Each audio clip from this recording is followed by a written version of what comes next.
FTP பக்தி channel நேயர்களுக்கு உங்கள் குன்றத்தூர் பாலாஜியின் அன்பார்ந்த வணக்கங்கள். இந்த பதிவில் நம்ம முதல்ல பார்க்கக்கூடிய விஷயம் என்ன அப்படின்னா 2026, அதாவது வருகிற 2026 ஆங்கில புத்தாண்டு இந்த ராசி பலனை பற்றி தான் பார்க்க போகிறோம். முதல்ல என்னுடைய advance happy new year 2026 wishes to all viewers and clients. இந்த பதிவில் நம்ம என்ன பார்க்க போகிறோம் அப்படின்னா மேஷம்லேருந்து மீனம் வரைக்கும் இந்த 2026 இந்த புத்தாண்டுங்கிறது எப்படி இருக்கும் அதை பற்றிய அந்த பலனை தான் பார்க்க போகிறோம். மேஷராசி நேயர்களை பொறுத்த வரைக்கும் இந்த புத்தாண்டு 2026 எப்படி இருக்கும்னு சொல்லிட்டு நம்ம பார்க்கணும். இந்த புத்தாண்டில் ஒரு நல்ல விஷயம் என்னங்கிறத நான் நேயர்களுக்கு சொல்லிக்கிறேன். முதல்ல என்ன அப்படின்னா, அதாவது 2 கிரகங்கள் இந்த 2026 உச்சம் அடையிறது. அது ரொம்ப ரொம்ப விசேஷம். அதாவது ஒரு கிரகம் உச்சஸ்தானத்துல இருக்கு, ஆட்சி ஸ்தானத்துல இருக்கு, நட்பு ஸ்தானத்துல இருக்கு அப்படின்னா அது ரொம்ப ரொம்ப விசேஷம். ஏன்னா அந்த கிரகம் ரொம்ப பவர்ஃபுல்லா இருக்குன்னு அர்த்தம். இப்போ இந்த 2026 பார்த்தோம் அப்படின்னா ஆரம்பத்திலேயே சந்திரன் ரிஷபத்துல ரோகிணியில உச்சமா இருக்கார். இது ரொம்ப ரொம்ப நல்ல விஷயம். ஏன்னா ரிஷபராசி நேயர்களை பொறுத்த வரைக்கும் அந்த இடத்துல சுக்கிரனோட ஆட்சி வீடுங்கிறது ரிஷபம். அந்த இடத்துல சுக்கிரன் இருக்கிறது எவ்வளவு வரப்பிரசாதம். அப்படிங்கும் போத இந்த 2026 பார்த்தோம் அப்படின்னா சந்திரன் ரிஷபத்துல உச்சத்துல வர்றாரு. முதல் விஷயம். ரெண்டாவது குருவோட பொசிஷன் நம்ம பார்த்தோம் அப்படின்னா குரு இப்ப மிதுனத்துல டிராவல் பண்ணிட்டு இருக்காரு குரு. அப்படிங்கும் போத 2026 ஜூன் மாதத்துக்கு மேல பார்த்தோம் அப்படின்னா கடகத்துக்கு குரு பெயர்ச்சியாரார். கடகத்துல பார்த்தோம் அப்படின்னா குரு உச்சத்துல பெயர்ச்சியாரார். அப்படிங்கும் போது 2 விதமான பலன் குருவால எல்லாருக்கும் கிடைக்க போகுது. அதாவது ஜூனுக்கு முன்னாடி ஜூனுக்கு பின்னாடின்னு சொல்லிட்டு நம்ம எடுத்துக்கணும். ஏன்னா இப்ப இருக்கக்கூடிய இந்த 2026 இந்த கிரக பயிற்சிங்கிறது ரொம்ப ரொம்ப விசேஷம். உண்மையை சொல்லணும் அப்படின்னா 12 ராசியினருக்கும் இந்த 2026ங்கிறது பல சாதகமான விஷயங்களை நடத்தக்கூடிய ஆண்டாக நிச்சயமா இருக்கும். அதுதான் உண்மையான விஷயம். எல்லா ராசியினருக்கும் பார்த்தோம் அப்படின்னா அபவ் 70 மேலதான் இருக்கு, பிலோ 70ங்கிறது எதுவும் இல்லை. அந்த ஒரு நல்ல விஷயத்த நான் முதல்ல சொல்லிக்கிறேன். இப்போ மேஷராசி நேயர்களை பொறுத்த வரைக்கும் அந்த 2026 இந்த புத்தாண்டு ராசி பலனை பத்தி நம்ம பார்க்கிறோம் அப்படின்னா மேஷராசி நேயர்கள் பொறுத்த வரைக்கும் அவங்களோட ஆட்சி வீடுன்னு சொல்லக்கூடிய செவ்வாய் ரொம்ப விசேஷமான இடம், தைரியஸ்தானம். இப்ப அவங்கள பொறுத்த வரைக்கும் இந்த 2026ங்கிறது பார்த்தோம் அப்படின்னா குடும்பத்துல இருக்கக்கூடிய அந்த வளர்ச்சிங்கிறது ரொம்ப நல்லபடியா இருக்கும். என்ன சார் குடும்பத்துல வளர்ச்சிங்கிறீங்க, அதை எப்படி நல்லா இருக்கும், நீங்க எந்த வகையில சொல்றீங்க, எங்களுக்கு ஒன்றும் புரியலன்னு நீங்க கேட்கலாம். அதாவது குடும்பத்துல பார்த்தோம் அப்படின்னா குடும்பத்தோட வளர்ச்சி அப்படின்னா குடும்பத்துல இருக்கக்கூடிய அங்கத்தினரோட வளர்ச்சி. அதாவது குடும்பத்துல ஒய்ஃபோட என்ன சொல்லுவாங்க, அந்த பரஸ்பர அண்டர்ஸ்டாண்டிங், அந்த மாதிரி விஷயம். ரெண்டாவது குடும்பத்துல இருக்கக்கூடிய பிள்ளைகளோட அவங்களோட அந்த வாழ்வாதாரம்ங்கிறது உயரும் இந்த தருணத்துல. அதை தவிர குடும்ப வளர்ச்சிக்கு மெயினா என்ன தேவை, பணங்காசு தானே. அப்போ இந்த 2026 மேஷராசி நேயர்களை பொறுத்த வரைக்கும் பண வரவுங்கிறது டெஃபினட்டா ரொம்ப நல்லபடியா இருக்கும். காரணம் ஏன் அப்படின்னா மேஷராசிக்கு 2வது இடத்துல சந்திரன் இருக்கார். சந்திரன் ஒரு இடத்துல இருக்காரு, அதுவும் உச்சத்துல இருக்காரு அப்படின்னா இரட்டிப்பு வருமானம்ங்கிறது மேஷராசி நேயர்களை பொறுத்த வரைக்கும் பல பேருக்கு உண்டு. அதுல எந்த ஒரு மாற்று கருத்தும் கிடையாது. ரெண்டாவது பார்த்தோம் அப்படின்னா உத்தியோகம். இப்போ உத்தியோகத்துல நிறைய பேர் பார்த்தீங்க அப்படின்னா உத்தியோகம் இல்லை சார், வேலையே இல்லை சார், ரொம்ப நாளா வேலைக்கு நமக்கு கஷ்டப்பட்டு இருக்கோம் சார், ஒரு வழியும் கிடைக்க மாட்டேங்குது சார், நிறைய இன்டர்வியூ போயிட்டு வந்துட்டேன் சார், எல்லாமே பார்த்தீங்கன்னா பெண்டிங்ல இருக்கு, சில இன்டர்வியூ ஃபெயிலியர்ல இருக்கு, என்ன பண்ணதுன்னு தெரியல அப்படின்னு நினைக்கக்கூடியவங்களுக்கு இந்த 2026 டெஃபினட்டா எழுதி வச்சுங்க சார், சாதகமான காலகட்டம் தான். உங்களுடைய முயற்சிகளை நீங்க தொடருங்க. நிச்சயமா சொல்றேன், ஒரு கம்பெனியில நல்ல பொசிஷன்ல நீங்க ஸ்டிக் ஆன் பண்ணி உட்காந்துருவீங்க. சரி சார், எனக்கு உத்தியோகம் இருக்கு சார், இப்ப எனக்கு என்ன சார் நீங்க பலன் சொல்ல போறீங்க அப்படின்னு பாத்தீங்கன்னா உத்தியோகத்துல இருப்பவர்களுக்கு உங்களுக்கு அடுத்த ஒரு முன்னேற்றம்ங்கிறது இந்த 2026 கட்டாயமும் உண்டு. வருமானத்துல முன்னேற்றம். சில பேர் ப்ரமோஷனுக்கு எதிர்பார்த்துட்டு இருப்பீங்க. சார் இவ்வளவு நாளா சார் எந்த ஒரு எனக்கு ஒரு அங்கீகாரமும் இல்லை சார், கம்பெனியில ஒரு மண்ணு மாதிரி ஒரு சிலை மாதிரி நான் உட்கார்ந்துட்டு இருக்கேன் சார், எனக்கு எந்த ஒரு ரெகக்னைசேஷனும் இல்லை சார் நினைக்கக்கூடியவங்களுக்கு உங்கள் மேல் விழுந்த அந்த மாதிரியான பிரச்சனைகள் இந்த 2026 உங்களுக்கு கட்டாயமா நீங்கும்.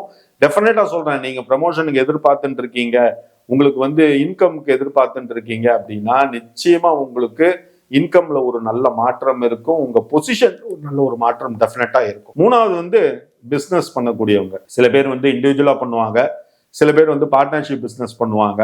இண்டிவிஜுவலா பண்ணக்கூடியவங்களுக்கும் பார்ட்னர்ஷிப் பிசினஸ் பண்ணக்கூடியவங்களுக்கும் டெஃபினட்டா சொல்றேன், மேஷராசி நேயர்களை பொறுத்த வரைக்கும் இந்த ஆண்டுல உங்களுக்கு இப்ப இருக்கக்கூடிய இடத்துல இருந்து அடுத்த ஸ்டெப் வைக்கக்கூடிய இடத்துக்கு உங்களுக்கு நல்ல விஷயங்கள் நடக்கும். காரணம் ஏன் அப்படின்னா, இப்ப வந்து மேஷத்துல இருந்து 3வது இடம் சொல்லக்கூடிய முயற்சி ஸ்தானத்துல வந்து குரு பகவான் இருக்கார் உள்ள. முயற்சி ஸ்தானத்துல எப்பவுமே வந்து குரு இருக்கிறது வந்து நல்ல விஷயம். காரணம் ஏன்னா உங்களோட முயற்சிகளுக்கு ஒரு அங்கீகாரம்ங்கிறது டெஃபினட்டா கிடைக்கும். அதை தவிர ஜூன் மேல பாத்தீங்க அப்படின்னா குரு வந்து மிதுனத்துல இருந்து வந்து கடகத்துக்கு வந்து மூவ் ஆறார். அப்படிங்கும் போது கேந்திர ஸ்தானத்துல ரொம்ப விசேஷமான இடம் சொல்லக்கூடிய அந்த 4வது இடத்துக்கு குரு பெயர்ச்சி ஆறுது. உங்களை பொறுத்த வரைக்கும் உங்களுக்கு அந்த பிசினஸ்ல ஒரு நல்ல ஒரு அங்கீகாரம்ங்கிறது நிச்சயமா உண்டு. ஆனா என்ன ஒரே ஒரு விஷயம் பண்ணுங்க அப்படின்னா, இந்த பார்ட்னர்ஷிப் பிசினஸ்ல இருக்கிறவங்க கொஞ்சம் வந்து ஆலோசனை 2 பேருமே வந்து ஷேர் பண்ணிட்டு அதுக்கப்புறம் பண்ணினீங்க அப்படின்னா நீங்க மூவ் பண்ணக்கூடிய விஷயம்ங்கிறது நல்லபடியா இருக்கும். ஓகேங்களா? 2வது வந்து அடுத்த விஷயம் என்ன அப்படின்னா, வெளிநாடு செல்லக்கூடிய வாய்ப்பு. இந்த காலகட்டத்துல மேஷராசி நேயர்களை பொறுத்த வரைக்கும் வெளிநாடு செல்லக்கூடிய விஷயங்கள்ங்கிறது உங்களுக்கு ஈடாயிடும் டெஃபினட்டா. இது வந்து படிப்புக்காக நீங்க வெளிநாடு போனாலும் சரி, இல்ல உங்க கம்பெனியில சார் ஒரு 6 மாசம் நீங்க போயிட்டு நீங்க வந்து கம்பெனி விஷயமா நீங்க வந்து உங்களை வந்து வெளிநாட்டுக்கு அனுப்புறாங்க, அங்க போயிட்டு உங்களோட ப்ராஜெக்டை நீங்க வந்து 6 மாசமோ 1 வருஷமா பார்த்துட்டு நீங்க ரிட்டர்ன் வாங்க சார் அப்படின்னு சொல்லக்கூடிய அந்த விஷயம் உங்களுக்கு வந்து சாத்தியமாகும். 2வது வந்து வெளிநாட்டுல ரொம்ப நாளா இருக்கேன், எப்ப சார் நாங்க வந்து பேக் டு இந்தியா எங்களோட ஊருக்கு எப்ப வர்றதுன்னு நினைக்கிறவங்களுக்கும் இந்த மேஷராசி நேயர்களை பொறுத்த வரைக்கும் 2026ங்கிறது உங்களோட கனவுங்கிறது நிச்சயமா நிறைவேறும். அது தவிர வெளிநாட்டுல போய் படிக்கணும்னு நினைக்கக்கூடிய குழந்தைகளுக்கு இந்த தருணம்ங்கிறது சாதகமான தருணம். நிச்சயமா நீங்க வெளிநாடு செல்லக்கூடிய அந்த யோகம்ங்கிறது உங்களுக்கு நல்லபடியா இருக்கும். அது தவிர வந்து உடல் ஆரோக்கியத்துல நல்ல ஒரு முன்னேற்றம்ங்கிறது மேஷராசி நேயர்களை பொறுத்த வரைக்கும் நிச்சயமா உண்டு. ஆனா நீங்க கவலைப்பட வேணாம். ரொம்ப நாளா வந்து சார் உடல் உபாதைகள் பயங்கரமா இருந்தது சார், அதுக்கு என்ன தீர்வுனே கிடைக்கலன்னு. ஆனா இப்போ உங்களுக்கு அந்த தீர்வுக்கு உண்டான வழிங்கிறது கிடைக்கும். அது வந்து யார் மூலியமானாலும் உங்களுக்கு கிடைக்கிறதுக்கு வாய்ப்புகள்ங்கிறது நிச்சயமா இருக்கு. அது தவிர இன்கம் இந்த மேஷராசி நேயர்களை பொறுத்த வரைக்கும் டெஃபினட்டா சொல்றேன், இந்த 2026 உங்களுக்கு சாதகமான காலகட்டம். காரணம் ஏன் அப்படின்னா, இந்த 2026ல சந்திரன் உச்சம் அடையிறார், குரு வந்து உச்சம் அடையிறார், ஜூன் மாசத்துக்கு மேல குரு உச்சம் அடையிறார். அதை தவிர பாத்தீங்க அப்படின்னா இந்த வருட கடைசியில பார்த்தோம் அப்படின்னா ராகு கேது அவங்களுடைய மூவ்மெண்ட் இருக்கு. ராகு பாத்தீங்க அப்படின்னா கும்பத்துல இருந்து மகரத்துக்கு மூவ் ஆறார், கேது வந்து பார்த்தோம் அப்படின்னா சிம்மத்துல இருந்து கடகத்துக்கு வர்றாரு. அப்படிங்கும் போது ஜூன் மாசத்துக்கு மேல பாத்தீங்கன்னா கடகத்துக்கு வந்து குரு வந்துடுறாரு. இந்த வருஷ கடைசியில கேதுவும் உள்ள சேர்ந்துறாரு. அப்போ குருவும் கேதுவும் சேர்ந்து ஒரே இடத்துல இருக்கிறது இது வந்து கோடீஸ்வர யோகத்தை கொடுக்கக்கூடிய அமைப்பு. சில பேருக்கு வந்து டெஃபினட்டா சொல்றேன், உங்களுக்கு அந்த வருமானம்ங்கிறது ரொம்ப ரொம்ப நல்லபடியா இருக்கும். நீங்க நினைச்ச விஷயங்கள் எல்லாமே கைகூடும். தவிர 2வது இடத்துல சந்திரன் மேஷராசிக்காரங்களுக்கு இருக்கிறது நிச்சயமா சொல்றேன், சுப செலவுகள் அதிகரிக்கும். ஏன்னா உங்களுக்கு வந்து 7.5 சனியோட காலகட்டம் ஆரம்ப காலகட்டத்துல நீங்க இருக்கீங்க. அப்படிங்கும் போது உங்களுக்கு வந்து இப்போ இந்த 2026ல இருக்கக்கூடிய அந்த கிரகங்கள் என்ன பண்ணும் அப்படின்னா உங்களுக்கு செலவுகளை வந்து சுப செலவுகளா பண்ணும். என்னன்னு பார்த்தோம் அப்படின்னா, குழந்தைங்க வந்து வெளிநாட்டுக்கு போகணும்னு ஆசைப்படுவாங்க. நீங்க வேணான்னு சொல்ல முடியுமா? அந்த நல்ல விஷயம் தானே, வெளிநாடு போய் படிச்சானா அவனுக்கு நல்ல உத்தியோகம் கிடைக்கும். அப்படிங்கும் போது அது ஒரு சுப செலவு. 2வது வந்து ரொம்ப நாளா திருமணம் பையனுக்கு அமையாம இருந்தது, திடீர்னு ஒரு இடத்துல அலையன்ஸ் பிக்ஸ் ஆகிற மாதிரி இருக்கு, அதுக்கு நம்ம பணம் ரெடி பண்ணணும், அதுக்கு கடன் வாங்கணுங்கிறது அந்த விரயம்ங்கிறது சுப விரயம். இந்த மாதிரி விஷயங்கள் வந்து உங்களுக்கு கை கொடுக்கறதுக்கு நிறைய வாய்ப்புகள் இருக்கு. என்ன நீங்க ஒரே விஷயம் பண்ணணும் அப்படின்னா, குலதெய்வ வழிபாடை வந்து ஸ்ட்ராங் பண்ணணும். இந்த 12 ராசியினருக்கும் நான் 2026ல சொல்லக்கூடிய விஷயம், முதல் விஷயம் என்ன அப்படின்னா, குலதெய்வ வழிபாடை தொடர்ந்து செஞ்சுட்டு வாங்க. அதை தவிர மேஷராசி நேயர்களை பொறுத்த வரைக்கும் முருகனோட ஸ்தலம் சொல்லக்கூடிய அந்த 6 படை வீட்டுக்கு உங்களால முடிஞ்சது அப்படின்னா ஏதாவது வந்து ஒரு இடத்துக்கு வந்து நீங்க போய் முருகனை தரிசனம் பண்ணிட்டு வாங்க. திருச்செந்தூர் போறீங்க அப்படின்னா ரொம்ப விசேஷம். திருச்செந்தூர் போனீங்கன்னா ஒரு நாள் நைட்டு ஸ்டே பண்ணிட்டு முருகனை தரிசனம் பண்ணிட்டு வாங்க. ரொம்ப ரொம்ப ஒரு விசேஷம் திருச்செந்தூர்ல மாத்திரம். அதை மாத்திரம் கொஞ்சம் கவனமா பார்த்துங்கோ. சப்போஸ் உங்களால சார் அவ்வளவு தூரம்லாம் எங்களால போக முடியலன்னு நினைச்சீங்க அப்படின்னா, பக்கத்துல இருக்கக்கூடிய முருகன் சன்னதி எந்த கோவில்ல இருக்கோ செவ்வாய்க்கிழமை வெள்ளிக்கிழமை இன்னைக்கு உங்க கையால முருகனுக்கு விளக்கு ஏத்துங்க. டெஃபினட்டா சொல்றேன், இந்த 2026 நீங்க பட்ட கஷ்டங்களுக்கு ஒரு நல்ல விடிவு காலமா நிச்சயமா இருக்கும். சார் மேஷராசி நேயர்களை பொறுத்த வரைக்கும் சார் 2025 எங்களுக்கு ஒண்ணுமே இல்லை சார், ரொம்ப பிரச்சனையா இருந்தது சார் அப்படின்னு நீங்க நினைக்கிறவங்களுக்குலாம் இந்த 2026ங்கிறது சாதகமான காலகட்டமா நிச்சயமா இருக்கும். ஆனாலும் ஒரே ஒரு விஷயம் என்ன அப்படின்னா, உங்க சுய ஜாதகத்தை ஜோசியத்தை கொண்டு போய் முதல்ல காட்டுங்க. காரணம் ஏன் அப்படின்னா, சப்போஸ் இப்ப நீங்க ராகு திசை ராகு புக்தியில இருக்கீங்க, அப்படி இல்லைன்னா ராகு திசை கேது புக்தியில இருக்கீங்க, இல்லைன்னா அப்படின்னா ராகு திசை சனி புக்தியில இருக்கீங்க அப்படின்னா, இப்போ உங்களுக்கு டைம் வந்து என்ன சொல்லுவாங்க, போதாத காலகட்டமா இருக்கு. அப்படிங்கும் போத நீங்க என்ன பண்ணணும் அப்படின்னா, இந்த மாதிரியான வக்கரமான காலகட்டத்துல நீங்க வந்து அவசரப்படாம நிதானமா நீங்க எடுக்கக்கூடிய முடிவுங்கிறது தான் உங்களை வந்து பெரிய ஆபத்துல இருந்து காப்பாற்றும். அதை மாத்திரம் கவனமா பார்த்துங்க. அதை தவிர சனி தசை சனி புக்தி, சனி தசை கேது புக்தி, அதுக்கப்புறம் சனி தசை ராகு புக்தி, இந்த 3 காலகட்டமும் வக்கரமான காலகட்டம். இது வந்து உங்க ஜாதகத்துல இப்ப இருக்கா இல்லையான்னு நீங்க தெரிஞ்சுக்கணும்.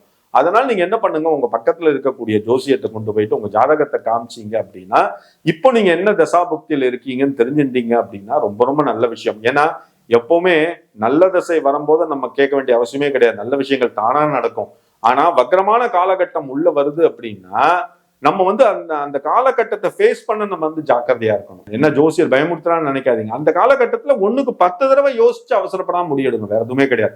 ஆனா மேஷராசி நேயர்களை பொறுத்த வரைக்கும் இந்த 2026ங்கிறது உங்களுக்கு நல்ல ஒரு ஆரம்பமா டெஃபினட்டா இருக்கும். உங்க வாழ்க்கையின் ஒரு நல்ல தொடக்கமா நிச்சயமா இருக்கும். நல்ல குடும்ப வளர்ச்சிக்கு ஒரு விதையாக நிச்சயமா அந்த 2026ங்கிறது டெஃபினட்டா இருக்கும். இப்போ மேஷராசி நேயர்களை பொறுத்த வரைக்கும் பாலாஜி, குன்றத்தூர் பாலாஜி, நான் உங்களுக்கு கொடுக்கக்கூடிய மதிப்பு என்ன அப்படின்னு சொல்லிட்டு பார்த்தோம் அப்படின்னா 75% சாதகமான ராசி பலன் காலகட்டம் தான் இந்த மேஷ ராசி நேயர்களை பொறுத்த வரைக்கும் இந்த 2026. அதனால இந்த வரக்கூடிய இந்த 2026ங்கிறது உங்களுக்கு வாழ்க்கையில பெரிய முன்னேற்றத்தை கொடுக்கணும். நீங்க எல்லாரும் பித்ருக்கள் ஆசீர்வாதத்தால, குலதெய்வத்தோட ஆசீர்வாதத்தால சகல சௌபாகியத்தோட, நீண்ட ஐஸ்வர்யத்தோட, தேகபலத்தோட, பாதபலத்தோட, நீண்ட ஆயுள் ஆரோக்கியத்தோட, எந்த ஒரு நோய் நொடியும் இல்லாம தீர்காயுசா இருக்கணும்னு நான் வந்து ஆசீர்வாதம் பண்றேன், வேண்டிக்கிறேன். ரொம்ப சந்தோஷம். இந்த பதிவை நீங்க வந்து பொறுமையா பார்த்துருப்பீங்க. பார்த்ததோட நிறுத்திக்காதீங்க, உங்களோட ஃப்ரெண்ட்ஸ் ரிலேட்டிவ்க்கு ஷேர் பண்ணுங்க. ஏன்னா அவங்களும் வந்து இந்த நான் சொன்ன கருத்துக்கள், இந்த பதிவுகளை பார்த்து அவங்களும் பயனடையணும்னு நான் நினைக்கிறேன். அதை தவிர ஜாதகத்துல உங்களுக்கு என்ன சந்தேகம் இருந்தாலும் நீங்க தயங்காம என்னுடைய வாட்ஸ்அப் மொபைல் நம்பர் சொல்லக்கூடிய 9884277263 அந்த நம்பருக்கு எனக்கு கால் பண்ணுங்க, இல்ல மெசேஜ் பண்ணுங்க. உங்களுக்கு ஜாதகத்துல என்ன சந்தேகம் இருந்தாலும் நான் வந்து உங்களுக்கு தாராளமா நிவர்த்தி பண்ணி வைக்கிறேன். இந்த பதிவு உங்களுக்கு ரொம்ப பிடிச்சிருந்தது அப்படின்னா பார்த்ததோட நிறுத்திக்காம, முடிஞ்சது அப்படின்னா சப்ஸ்கிரைப் பண்ணுங்க, ரொம்ப ரொம்ப சந்தோஷம். அதோட உங்களோட ஃப்ரெண்ட்ஸ் ரிலேட்டிவ்க்கு ஷேர் பண்ணுங்க சார், ஓகேங்களா? இனிய 2026 ஆங்கில புத்தாண்டு வாழ்த்துக்கள் நேயர்கள் அனைவருக்கும் உங்கள் குன்றத்தூர் பாலாஜியின் அன்பார்ந்த வணக்கங்கள், நன்றிகள்.